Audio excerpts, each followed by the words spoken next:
Awesome. Well, yeah, when do you feel like this spiritual journey began for you? Well, when I look back, knowing what I know now, it started as soon as I came out of my mother's belly, man, you know. But when I first like what had the kind of like, inclination to realize I was kind of shifting and discovering something more was about 16 years ago, like 2005-ish. Yeah, that's when it kind of all started back then.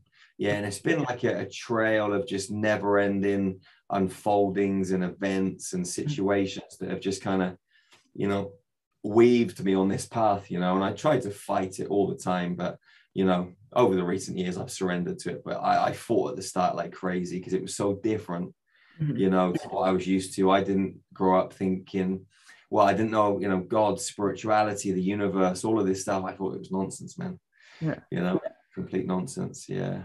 Ghosts, all that stuff. Yeah. Yeah, It was. it's such a weird change, like that shaky transitional period where it's like your reality feels like it's being rewritten almost. So what were like some of those like key events that were happening around that kind of rewriting for you? Well, I mean, I used to, I was involved in lots of like high level bank frauds, drugs, various different, the sale of various different commodities. And my life was kind of like, I loved it when I was younger because I was just making money, and my ego was in full control. And now I'm living this kind of like life of love and compassion and just sharing this healing frequency with people all over the world. And so everything's kind of flipped on its head. It's a total 180. Mhm. And to go on that road, I needed something to really smash me hard in the face, and it did. I was in a car crash, and I was with my ex-wife and children, and the taxi that I was in, ran three ladies over. I was asleep in the passenger seat, Oh, and wow. I woke up and there was like glass and wind and the cars going from side to side. And I thought, man, we're in a bad accident. We're going to hit the oncoming traffic or the car's going to flip. And then we stopped and there's no other cars on the road. And I'm like, this is a bit weird. And I looked at the taxi driver and he looked petrified. My daughter, Alea, was underneath the driver's seat. There was no seatbelts in the taxi. Laura, my ex-wife, had Josh, our son, in her arms, and both their mouths are full of glass. And I looked in front of me, there was a hole in the windscreen and there was blood dripping down my face. Mhm. And I thought, this is weird, I mean, it wasn't my blood. Like, where did it come from? I got out of the taxi, I looked up the road and I saw two ladies. And one of them had her ankles cut off, clean off. They was like lying on the side of the road. And there was another lady there just obviously crying and screaming. There was a man there on a mobile telephone from a nearby factory. And I looked about another 150 odd yards up the road, whatever it was. And there was what looked like a dead body.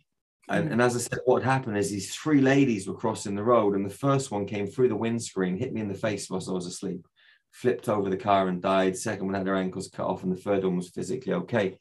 When I walked towards what looked like this dead body, I was getting closer and closer. And I got about 10 meters away and I saw this energy hovering above her body. And, I was like looking at it and I could see the road and all the background through it. It was like translucent, transparent. I'm shaking my head, like, get out of my head, and it wouldn't go. And, I now know that it was the lady's soul. I'd never seen anything like this. And by the time it had kind of vanished, I was now over the lady's body looking down, and her legs were wrapped up over her head. She was smashed to pieces. And it was like someone had taken an old car to the scrap heap. Like, whatever was inside the body that vanished, it was like, I don't need you anymore. Boom, I'm gone. And I saw the kind of like connection and disconnection, between what really operates the body. And it was like the universe was smacking me around the face with a baseball bat and saying, Jerry, wake up, man.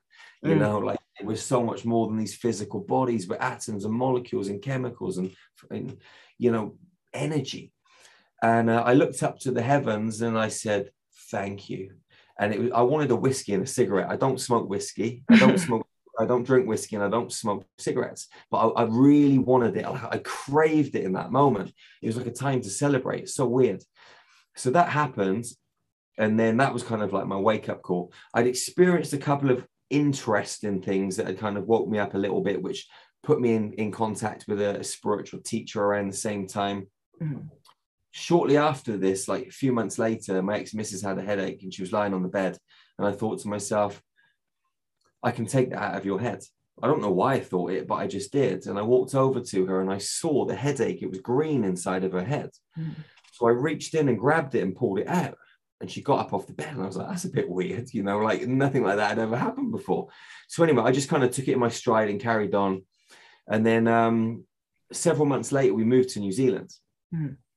And a friend phoned me because her partner had had an accident. And she said, you know, Jerry, can you help? And I was like, well, how am I going to help? She's in hospital. You know, I'm in New Zealand. She's in England. But my intuition said, like, go and lie down on the bed and get your crystals. So I got some crystals, I put them on my body, and then boom, I was inside a hospital room. And all of this light started coming out of my hands, and I kind of knew what to do, and I was putting her body back together. And I did this every day for a couple of weeks. And then in 12 weeks, she walked out of the hospital with the use of a Zimmer frame. The doctors had told her, you're probably never going to walk again. You'll be in hospital for at least a year. And they were kind of flabbergasted. And I was thinking to myself, did I do something? Didn't I do something? Is this my crazy imagination? Mm. And then she came out of hospital and she phoned me up and she said, Jerry, I woke up one night. I looked at the side of my bed and said, what are you doing here? And she saw me in a hospital room. I was like, okay, well, I imagined myself there. You saw me there. There's got to be something to this, you know? So at the same time, I met this old fella called Michael, beautiful, beautiful soul. And he had a pyramid in his garden and he taught me how to meditate. So I used to go around his house every day, meditate. I had some amazing experiences. I met Jesus one day. He appeared in front of me. My feet turned to balls of fire. And he said, Jerry, you can walk anywhere you want to go. Just don't be scared.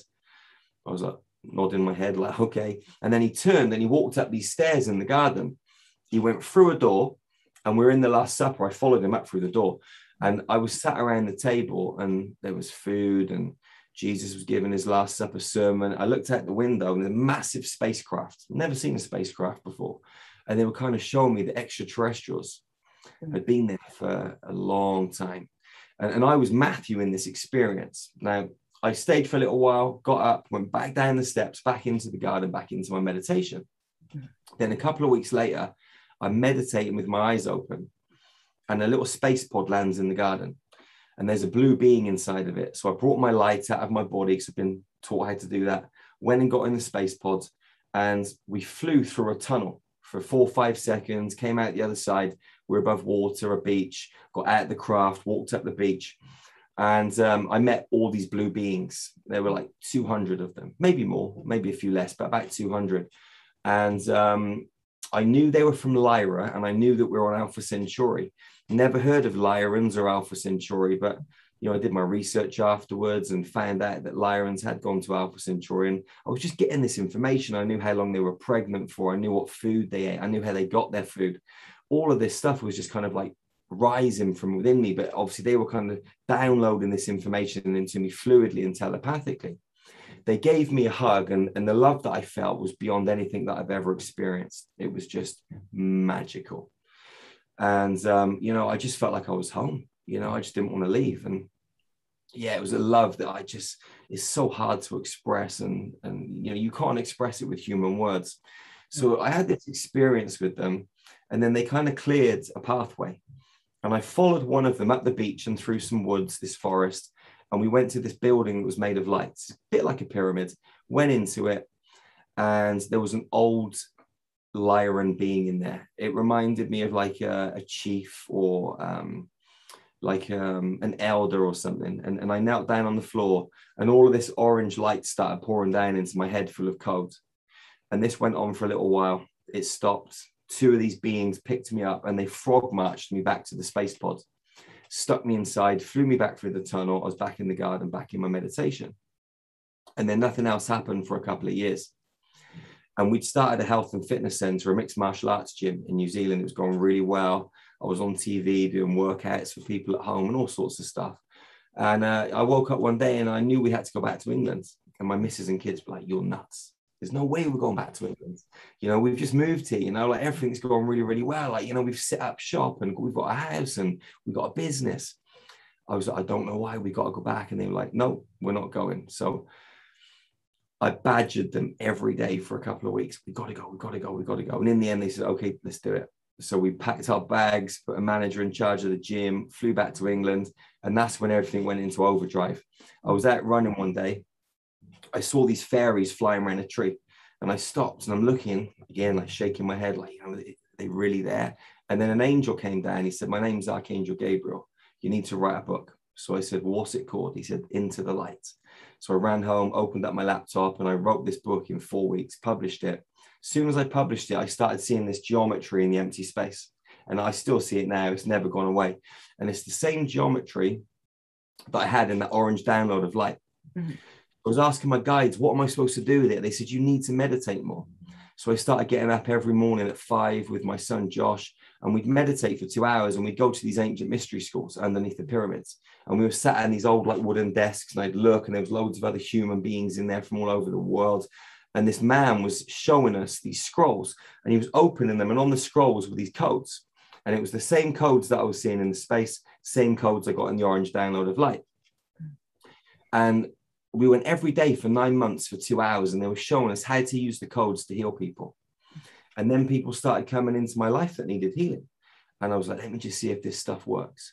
And it was working. So, and it continued to work. And then I started thinking maybe I could actually turn this into a business. But I was like, nah, this isn't, no one's going to pay for this stuff. I didn't really know anything about energy healing, it was something I'd never really experienced externally from myself. Never met an energy healer. And then one day my wife, she brought home this book and it was called Joe the Diviner. And it was about this Irish healer called Joe. And he started a healing business in his back shed. And I thought, well, this guy's a little bit like me. If he can do it, I can do it. So that gave me the courage and confidence. So I went to a local mind, body, spirit festival, took my book Into the Light, made up these little flyers, but it just said energy healing on it. I set up a store and I said to people, I'm giving away 3 free energy healing sessions. I said, put your name down. And if your name gets drawn out at the end of the weekend, then I'll phone you. Anyway, about 80 odd people put their names down. And I phoned every single one of them and said they won because I wanted to practice. So I had all these people to practice on. So I was practicing, getting good results. And I asked them for video testimonials and they said yes. And I thought, right, let's start Star Magic. That was it, And then the Blue Being came to visit me again and told me that I needed to build healing centers. So I said, well, if I build them, who's going to run them? He said, you need to start training people. So again, I ran home, opened up my laptop, designed this training program. And then a few months later, all these people turned up in England, like from Egypt and Australia and America and South America and all over the world. I was like, shit, man, like, I can't believe all you guys have come to see me to train. And I knew that, this is something so much bigger than me. So anyway, we did the training. Since then, we've trained thousands of people. I've written another book on this stuff called Healing with Light Frequencies, the Transformative Power of Star Magic. We're in the process of creating our first healing center in Transylvania, in Romania at the moment. We've bought other parcels of land to build other centers. And it's all just happening just because I'm following the advice of this blue being from another planet, which sounds a little bit crazy, but this is how it's all unfolded, That's amazing. Were there any moments of doubt where you just felt like you this is this is too good to be true, or you felt like you were having any setbacks, or was it just innate, I need to follow this? You just knew, was it just a knowing? I had friends phoning me up saying, Jerry, come and do this. You can earn 30 grand. Come and do this. You can earn 10 grand. Come and do this, So I was like, I actually got tempted a few times and did it. So I had to wean myself out of that process of not wanting to go and make a quick buck. That took me a few years. That was tough.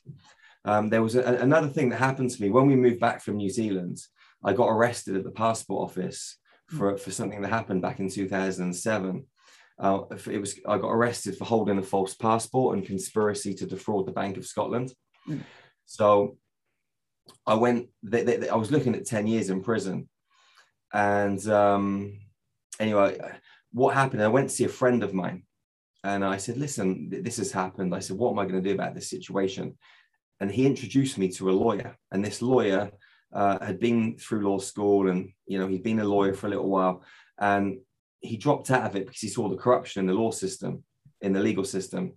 So he explained to me that, like, one of the things that they did me for, the Royal Bank of Scotland thing, was mortgage fraud. Mm. So he explained to me that actually the banks commit fraud every time they loan money. And he said, I can show you that and prove that. So he got me this document, and the document proved that the properties that we'd extracted the money from back in 2007, the Royal Bank of Scotland had sold those properties to another company, a Jewish company called the Aaron Property Group in New York, and traded them on the New York Stock Exchange, and actually made their money back and some, and was still taking the money from people. So it was completely fraudulent, as well as them using the promissory note of the human being that got the mortgage in the first place. So it's total mortgage fraud. It's total fraud. So I had this document, and then the morning that I got it, I came out of the gym, and I got pulled over by armed police officers in an undercover X5, and they dragged me out of the car at gunpoint just for a bold tire. But they were just trying to scare me because I had this document, and the document went missing out of my emails.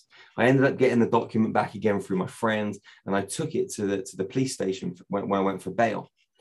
Now, they ended up dropping the charges on the mortgage frauds because they knew that I would expose them, but I was still looking at this passport charge. So anyway, I ended up going to court, and I said to the universe, I said, listen, I said, if I'm supposed to do this healing stuff, I said, get me out of this court case today. I said, if I don't go to prison, I promise you, I'm going to do this healing, and nothing's going to stop me back. Nothing's going to stop me. So anyway, I went into court. I'm stood there, and the judges walked out, and one of the judges, she had wings on her back. I know it sounds crazy. She had wings on her back. She winked at me and she smiled.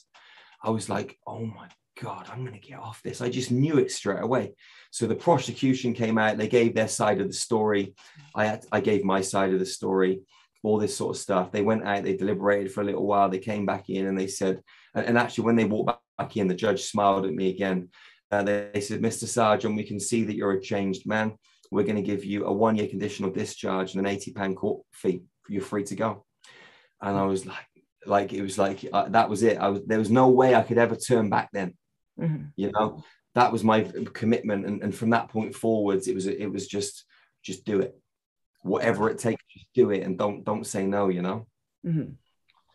Yeah. Wow. So it was like pretty much ever since this car accident, then you started getting these more like vivid visions and things that were like guiding you. Absolutely. Yeah. Everything happened from the car crash. And, you know, when I look back now at my whole life, I realized that other things had happened. I just didn't pick up on it. Mm-hmm. You know, I was too focused in my external reality. I was too focused on money. And, you know, I was a very angry child, a very angry teenager. Even in my early 20s, I was so angry. You know, my mid-20s, you know, all the way through my 20s, really, I was very angry. Mm-hmm. You know, I was fostered as a kid, went for adoption, got raped as a baby. So I had like a lot of anger towards like females and all this sort of stuff. So a lot of trauma that I had to work through. So all of this stuff, you know, with the drugs and all that, yeah, I was just an angry, not very nice human when I was younger, mm-hmm. you know, and all of this kind of changed as I went on this journey, you know. Wow, that's so profound, man. So like, you mentioned like finding teachers. So were these more like external teachers, like outside of your realm, or were these more like internal teachers that like in like the physical world, or was it more metaphysical? Well, when I first kind of went on this journey, I met a physical teacher who worked for, she helped the Scotland Yard in the psychic division. So she was proper tapped in, and I ended up meeting her. What happened one day is my ex-missus, she came, I was watching TV. This is how long ago it was, because I threw my TV away in 2008, but this was like 2004, 2005. She came downstairs when I was watching TV, and she looked scared, like petrified. And I said, what's wrong? And she said, well, every time I close my eyes, I see all these dark images and I hear all these dark voices. And she told me that when she was pushing the pushchair down the road, it was like something was trying to make her push the pushchair into the road in front of the cars. So I looked at her and I thought, this sounds fucking mad. This sounds nuts. I said, but you're my wife. What do you want to do about it? So she said, I want to call my friend. So she called a friend that was a priest. So this priest comes around the house, this lady, she's putting crosses up and she's dousing the house and all this stuff. And I was sat there thinking, man, this is like something out of the poltergeist. This is crazy. So like she calms my ex-wife down. She goes to bed. Next day I go and speak to my friend. And I said, listen, man, I said, this weird thing happened last night. What do you make of it? He said, you need to speak to this lady. So he gave me the name and a telephone number of this lady. And I phoned her up, but she didn't answer. And she called me back a little while later. And she said, what's going on? And I told her the story. And she said, where do you live? And I said, 316 Richmond Road. That's the only bit of the address I gave her. She said, hold on a minute. And the phone went quiet. So I'm listening, waiting. And she goes, have you been knocking some walls down in the house? And I said, well, actually, no. I said, but the previous owner has clearly built an extension. She said, yeah, you got an angry old man in your house. I was like, an angry old man? I said, okay, well, let's pretend there is an angry old man. What are we going to do about it? She said, oh, I'll get rid of him for you. I said, brilliant. When can you come round? And she lived all the way the other side of the country. And I lived in London. She said, I don't need to come down. I can do it from here. And I'm thinking, this is just getting weirder and weirder. I didn't know anything about this stuff. And then anyway, I parted company on the telephone. I went home and I spoke to Laura and I said, listen, I know I didn't tell you this, but I spoke to this lady today about last night. And she reckons there's an angry old man in the house. And she turned around to me and said, yeah, I know Jerry, I've seen him. And I was like, you've seen him? And so I've got this lady that I've never met before. And missus who, they've got no common friends. They're both telling me the same thing. I thought there must be some element of truth to this stuff. So I phoned the lady back up. I said, listen, I don't know what you do, but I need to come and see you right now. Mm-hmm. So I booked an appointment, went up there, had my first past life regression, went into a past life. And then I was hooked straight away. So I started going 2-3 times a week for a few years. And she taught me how to remote view, how to bring my light out of my body and travel, how to see into other dimensional spaces, do all sorts of stuff, mm-hmm. Soul clearance work, all sorts. And yeah, so I had a really kind of good guide at the start of my journey. Mm-hmm. And ever since then, I've just been doing my own thing, working with my sisters and brothers from the stars, Wow. Man, that's quite profound. It's like you were just kind of like always like guided in this trajectory. So it's like once you knew that was the path that you were going on, like you just like all of your stars kind of aligned in that direction. Absolutely. I mean, the universe kicked my butt because, as I said, I fought it for a while. Mm-hmm. But when it keeps kicking your butt and things keep showing up, and it's like you try and launch yourself off the path. The mm-hmm. universe is like, get back on the path, and it just chucks you back on. And I say, we've always got a choice, right? But in this, it felt like I didn't have a choice. It was like I was destined to do this and just had to roll with the punches. Were there like some people within like your family or your friend circle that would like doubt like what like the things that you were telling them and that you were seeing? Was there like some kind of like challenges in that way? Everyone. Yeah. Yeah, my whole circle of friends, my whole family, they all think I'm nuts. No one's into what I'm into. Mm-hmm. So yeah, I was just on my own, like working my way through this, which is cool. It was all of my old friends just fell by the wayside. A couple of them would listen to me, mm-hmm. and out of respect, they wouldn't call me a nutter. But you could see that they're like, what the fuck's happened to Jerry? Like, he needs a straight. And most of my friends would just be like, Jerry's gone nuts, like stay away from him kind of thing. Mm-hmm. So yeah, I was just kind of doing my own thing and just mm-hmm. working on this path. And yeah, I mean, I lost everything at the same time. Before the incident happened with my ex-wife where she came downstairs and she was scared, we'd started a property business and we made millions and we lost absolutely everything. And we got kicked out of our home. We moved into this rented accommodation and that's where it all happened. When I was watching TV, that's where kind of things kind of like kick-started there too. Mm-hmm. But losing all of that stuff was very important I couldn't take any of that old stuff into the new world that I was walking into. And the things that I did once I walked into that new world got stripped away from me again. I had to let it all go. There was nothing material that I could bring, whether it was money, whether it was jewelry, whether it was houses, whether it was anything from that old space into the new space. It just had to just dissolve and disappear. So everything went, including people, you know, and it was great. I felt so light and free, you know. Mm-hmm.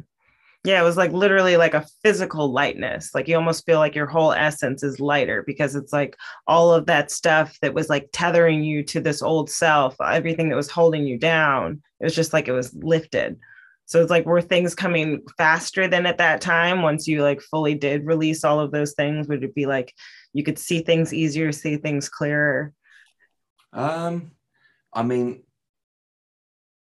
it was not really a matter of seeing things clearly. It was being able to accept them and honoring what I was experiencing, because things were always fast and furious in my life.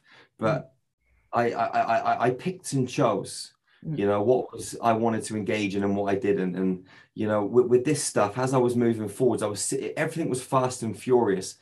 But instead of kind of batting it away, I was kind of opening my arms and saying, okay, let's do this kind of thing, you know? So it was more of an acceptance of what was unfolding on my path and embracing it instead of being in resistance and trying to fight it. So it's more of an acceptance and surrendering. Yeah, absolutely, man. Yeah. So what are like some of, I guess, like the things within your physical world that have changed? Like, I guess, like foods that you've eaten or like how you move about the world or like exercises or even things within your breath work that you've like known on like a visceral level. Well, I've always trained. Even when I was smashing drugs into me as a kid, I played sports as a kid, rugby, football, tennis, any sport I could. And I went to the gym as soon as I could get into a gym. I was always exercising. And that was one thing that kind of helped me through life, really. I've always used exercise to fall back on. It's always been like a staple. Some people have showers. I have showers, but I exercise. You know, if I don't exercise, I go nuts. It's part of my way of being in this world. Now, as I've kind of gone on this journey, a lot of things have changed. My nutrition has. I mean, I remember I used to go to Burger King and get like a triple Whopper with bacon and cheese and all that kind of stuff. And I'd sit there and eat it. And I remember one day I thought, you know, bread's no good for me. I realized how bad bread was. So I went to Burger King and I got a triple Whopper with bacon and cheese with no bread. And to me, that was ultra healthy, you know. And then I started taking out the mayonnaise. I kind of went on this journey. And then it was like, right, you know what? I'm going to go to McDonald's and I'm going to get chicken nuggets because they're healthier than this crappy meat. So that was that you know, chicken nuggets with barbecue sauce was the next step on my journey. And then, you know, you start to realize and you grow and, you know, eventually, you know, I mean, I went vegan in 2013 for several years. It was great to start with, but yeah, it wasn't good for me with all of my training. My body it couldn't cope. My body started to break down. So like now I have a predominantly plant-based diet, but I will eat some organic fish, organic eggs. Like I eat what my body needs. So I might not eat chicken for 8 months. And then one day I might feel like a bit of chicken, so I'll eat it. But I won't just eat it for the sake of eating it. I eat what my body actually wants. So the same with supplementation, you know. I'll give my body what it wants. I mean, I've got loads of supplements, but I don't have them all every day. I'll listen and tune in. Okay, I need some turmeric, I need some maca, I need some spirulina, this, that, vitamin D3, whatever it is. So, you know, I'd listen to my body. Every day I fast. I eat between 12 and 6. From 6 to 12, just drink water. Between 12 and 6 is predominantly, you know, fruits, vegetables, pulses, chickpeas, salad, soups, a really good vegan plant-based protein powder, my supplements, and then every now and again a bit of fish, eggs, that sort of thing, you know, if I need it. I drink my urine every day. First thing that I drink. I don't drink it until 12 o'clock because it would break my fast, but I collect it in the morning, leave it on the side, and then have it around 12, half 12, around the same sort of time as a protein drink. Yeah, I exercise every day, breath work every day, qigong. I just, yeah, my body is the most important thing, looking after myself and putting myself first and foremost. And I have to make sure that I've charged myself up fully and I'm overflowing before I go out into the world and serve other people. So always put yourself first, man. It's not being selfish. It's just self-love. It's Yeah. important. Yeah, I think we often forget that along that transition. We think that we have to like help everybody else like first, and we neglect ourselves so much to the point where it's just like we don't even realize that we're operating at half capacity. So it's like this more like finer tuned sense that you're getting with your body and like what it needs from the universe. So it's like you see food as more as energy and like how to like refill yourself as energy instead.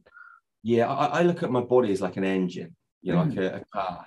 If you've got a Formula One racing car, you don't put shitty diesel into it. You put high performance fluids into it, high performance oils. That's how I treat my body. If my body needs something to function, that's what I give it. And that's it. Yeah, just give it what it needs. And at the same time, I enjoy my food. I love eating food, but I'll flavor it with different spices and lemon and different things. It doesn't taste like crap. People think, oh, you start eating salads and that's boring. You can make tasty salads with seeds, oil and different things, man. Get some coconut oil, get some lemon, get some turmeric, get some, different things, different salt, pepper, like, so many different kind of spices, bit of cardamom. The whole salad can taste amazing, man. Do you notice the negative effects on your physical body as far as like your spiritual body? Like, can you see those connections? In what way? Like I guess if you don't eat as well, does it like kind of like can you feel that direct impact on your spiritual self and like how it's bringing you back? Yeah, it was my daughter's 18th birthday last year. We had a few drinks. Man, it took me like ages to get totally 100% back to normal. I used to drink like a fish, and I don't drink much anymore. So it really affected me. And with that alcohol came some shitty food, so my body was just like, Jerry, what are you doing to it? It really makes you realize when you're eating it all the time, you don't notice it. But when you go real kind of hardcore clean and you look after yourself and your body's your temple and you start to put crap into it, it's like, it's like bread, you eat bread. It's like putting cement into a drain pipe. The human body is not designed to break down bread.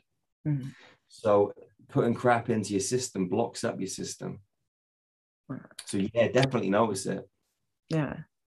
So are these like some of the things that you teach in your trainings as well? Like what foods to like eat to nourish your spirit, or is it more just on a spiritual level? Well, the trainings that we run, we have it's called Star Magic Healing, and we use extraterrestrial light frequencies and codes to help change people's reality.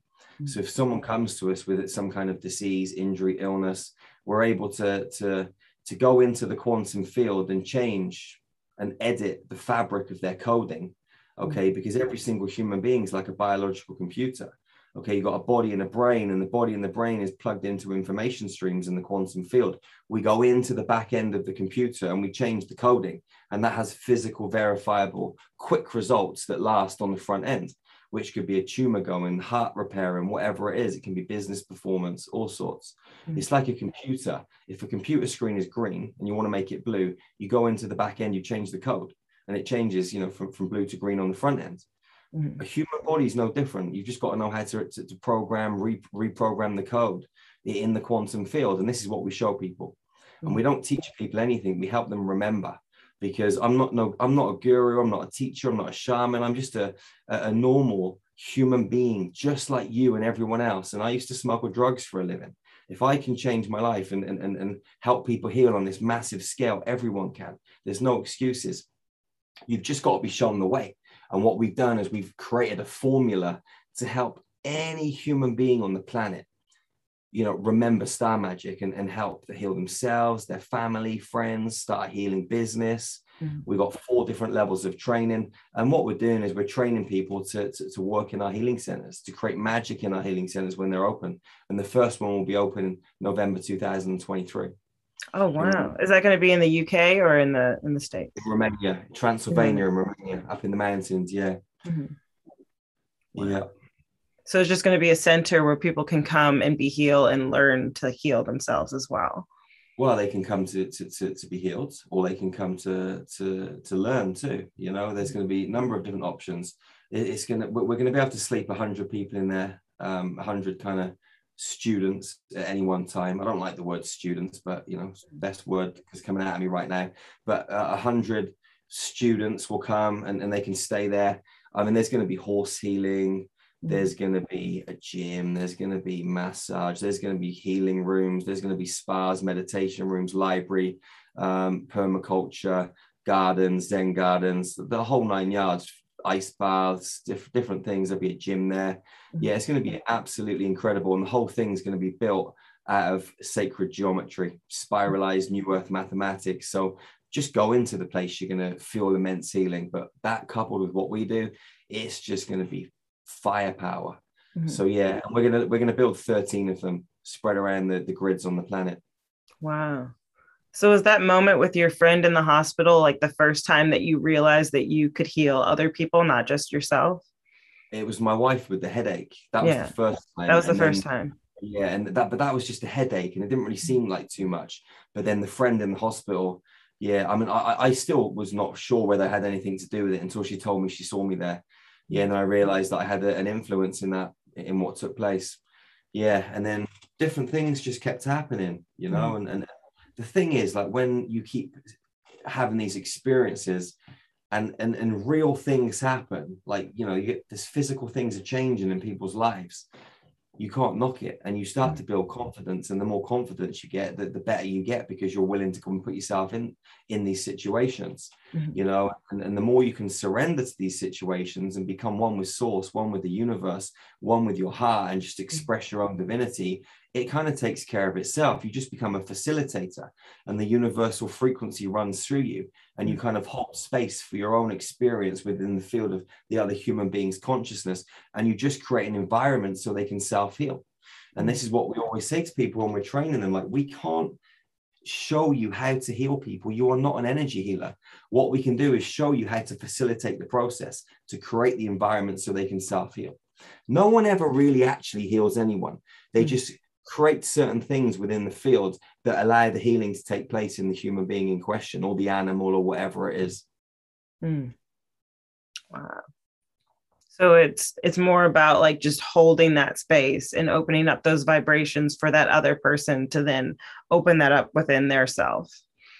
Absolutely. And also having the ability and the sight and the intuition to be able to mess around with the code in the back end, which is really easy.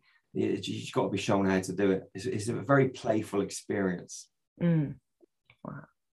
Kids are the best. Kids are the best at it, you know, because they've got no kind of like preconceived ideas or notions about how something should be. You know, they just think everything's amazing, you know, like, so they just have fun and they're really creative.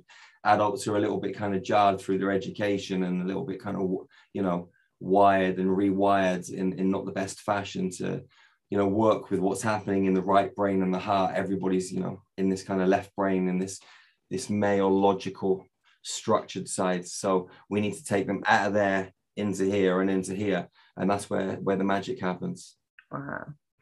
Now, would you say that there are any dangers into going into this realm or into like these things without knowing, without like having that proper guidance or those proper tools of like kind of knowing how to read the code? Well, danger is an interesting word. You know, danger is real, but fear is a choice. And, you know, when you start to play in these multidimensional fields of experience, there are high vibrational beings and low vibrational beings. And some of these lower vibrational beings, malevolent beings, are not there to help you. They're there to corrupt you and feed off of your energy. And a lot of the world is consumed by some of these forces. And they are there, and it is important to be aware of them. And we train people how to deal with this stuff as they're navigating the field, because it does pop up from time to time, sometimes regularly. So you need to know how to deal with it. A lot of healers, facilitators, people in the spiritual arts, they try and sweep this stuff under the carpet. They don't want to face it. Either they're scared, or they don't want to believe it exists, or they just don't know how to deal with it, so they sweep it under the carpet. But you can't hide from this stuff. It's real. But it's not to be feared. Mm. It's to be embraced and dealt with effectively and efficiently. Mm. You know, fear just brings more crap to your doorstep. But if you're in that space of love, divinity, joy, high humor, nothing can touch you. Mm. Wow. So it's more about just like keeping your soul, your space clear, or your intentions. Not really, but No. yes. Yeah. Yeah, I mean, you do have to keep your intentions clear. You do have to keep your space clear. But at the same time, there is so much stuff happening in the space that it's just about having high levels of awareness and seeing and feeling everything that is taking place, not just in your immediate environment, but also far away, because there's no time, distance, and measurement in the field. And consciousness travels at the speed of light squared. It's extremely fast. So something that's, light years away can be in your space in literally a split second. So you have to be able to navigate and be aware of everything that's going on. And keep your space clear. Yes, be aware and just move and navigate on the fly and not get complacent. Mm-hmm. Never get complacent and comfortable. Just always be aware, not through fear, but through intelligence. Mm-hmm. Have there been any moments in yourself where you feel like you've come across like that dark force or that darker presence in your practices? No? Loads. Mm-hmm. Loads. Yeah. I mean, I remember the very first being that I ever encountered that wasn't human was back in 2006-ish. Or 2005, I can't remember. Me and my friends were looking into the end of the Mayan calendar in 2012. And we found a guy that was given a talk on it. And we were living in London. He lived in Basingstoke. We went to his house that night, me and my two pals. And there was only a few people there. We were sat in his front room in this old dated bungalow. And he was giving his talk. And I asked him a question. I was being it was just it was a little bit contradictory. I wasn't trying to be rude, but I had a valid question. And he turned and he looked at me and he held my stare. And his face disappeared, and there was a green lizard just staring at me. And I was trying to keep cool as a cucumber, on the inside, I was like, "What the fuck is that?" I was looking at him, and it seemed like he was there for ages. It might have been 4 or 5 seconds, but it seemed like a lot longer. After a little while, his face just the reptile disappeared, and his face came back. And we carried on that night. And that night, he was actually trying to attack me and my friends. I met my first spirit guide that night when I was in the shower, an old guy called James. He came in and gave me some assistance. I've done battle with these things on a number of occasions. I could tell you all sorts of stories about this stuff. Yeah, we'd be here for hours and hours, man. I mean, they're very real. There's a number of different species, but again, and the thing is to note as well, there are a number of different species, but they're not all negative. A lot of people say, well, reptilians, they're all negative. They're not. Most of them are lovely, but some of them are not very nice, just like humans. There are some horrible humans and there are some lovely humans. And it's the same with other species too. Yeah. Do you have like a particular approach or a particular way that you come about when you address these type of energy or these type of beings? Yeah, it depends on the situation. It depends whether if I'm sat in a restaurant and something comes in to attack me, then, there's one way of dealing with it. If I'm in a healing session, training another 100 people and I see something in someone's body, there's another way of dealing with it. There are certain protocols and steps and processes that we go through. Yeah, it really depends on the situation. Gotcha. Is there like one overarching thing that just helps to I guess ground you personally when you're in that situation? I'm just cool as a cucumber. I don't need to kind of ground myself in the situation. I just take everything as it is. It is what it is, I remember 2016, 2017, I was at the Tree of Life Festival in Birmingham, and me and my friend were on a stand. And this lady was walking down the aisle like this. She was massive, like this woman. She looked about 60 odd. And she walked down the aisle. We were stood there with our little stand. And she came up and she put her fingers in her mouth like that. And she ripped her kind of face right back. And she said, "Fuck you," looking into my eyes. and I could see these beings inside of her. So we went in, we opened up her throat, opened up her body, and we took these beings out, and her whole body, all her shoulders went thin and her hands went slender and her face changed. And she just turned from like a 60-year-old lady to like a 45-year-old lady. You know, she looked beautiful. And, you know, once the beings are gone, her whole physical structure changed. You know, in that scenario, you can't go into fear. It's like when someone rings 999 on the other end of the phone, they're not like, oh my God, you've had an accident. Where are you? Like, they're like cool as a cucumber, aren't they? They got to stay composed. So, you know, when these things are unfolding in your environment, you got to stay calm. I remember when I was in a church one night with some people, and the church was at the end of the road of where one of our facilitator trainings was. And it was our very first facilitator training. And we were all kind of just like meditating and doing stuff. And the door opened of this little church. It was a 1,000-year-old church, an amazing place. And I looked over to my left and I saw this guy. And he stood there kind of like looking at us, like just kind of rocking. I said, come on over. We're meditating. So anyway, we carried on. And like 2 or 3 minutes had gone past. And it was like 20 meters from one end of the church. There was a small church. So I was like, where is he? I've looked and he's not there. So I jumped over the thing and I've walked between the pews, and I looked down and he's there on the side, like on one of the benches, like being choked. So I said to everyone, I said, you better come and give us a hand, put the lights on. It's, you know, it looked quite serious. So they're like, it's only John. He's probably messing around. So anyway, I said, listen, he's not. Put the lights on and please come over. So they came over, and someone sat him up, and I sat there and I extracted these African entities from him that were literally strangling him. He was suffocating. And so, you know, in that scenario, you can't panic. You have to breathe and just go to work. Whatever hand you're dealt with, you know. Sometimes when you take these beings out of people, they're ripping the inside of their kidneys and stuff, and they're screaming in pain. Other times you can speak to these beings, you can love them and hug them and take them out really compassionately. You know, it's all different types of scenarios, man. We got grids that we put up around the bodies, around the holograms if we're working at distance. We use certain codes to take the beings back to whichever dimensional space they need to go to. Like, there's so many layers to this stuff. And we share all this on our training. Yeah. Wow. Is there like maybe like a mantra or something that you could like just leave with our viewers to just kind of ground them in a place of just security or peace or love? Or is it like you just kind of develop your own? Yeah, mantras are a waste of time. Yeah. You know? Like what you've got to do is know who you are. A lot of people like believe in themselves. I don't believe in myself. And I encourage every human being on the planet to not believe in themselves. Because when you believe in yourself, you do it through a thought process. Okay. And if you look at the thoughts and you look at that thought, where did that thought come from? It comes from another thought and another thought. And if you trace those thoughts back to their origin, they'll come from either time, distance, or measurement. Time, distance, and measurement don't exist. What exists is presence. And so what we have to do is we have to go past belief systems and into that state of internal knowing, where we know our divinity, where we know our power, where we know our sovereignty.